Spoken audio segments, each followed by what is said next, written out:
ناظرین، اس وقت ایران اور اسرائیل کے درمیان کشیدگی چل رہی ہے۔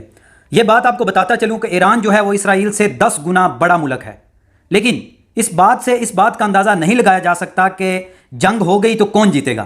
یہ بھی بتاتا چلوں کہ ایران کا جو دفاعی بجٹ ہے اس کے مقابلے میں اسرائیل کا دفاعی بجٹ بہت زیادہ ہے۔ یہ کچھ چیزیں فیکٹس ہیں، فگر کے ساتھ آپ کے سامنے رکھوں گا۔ دفاعی بجٹ جو ہے وہ اسرائیل کا 24 ارب ڈالر ہے اور ایران کا دفاعی بجٹ 10 ارب ڈالر ہے۔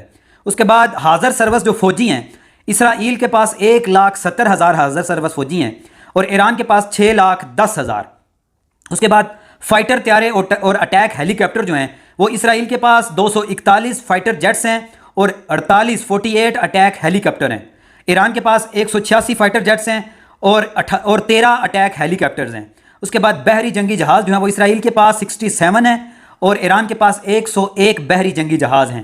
اس کے بعد میزائل جو ہیں وہ اسرائیل کی جو میزائلوں کی تعداد ہے اس کی تصدیق ابھی تک نہیں ہو سکی، لیکن مشرقی وسطی میں جدید ترین میزائل کا ذخیرہ اسرائیل کے پاس موجود ہے اور ایران کے پاس 2002 تک ایران کے پاس 3,000 سے زائد میزائل تھے۔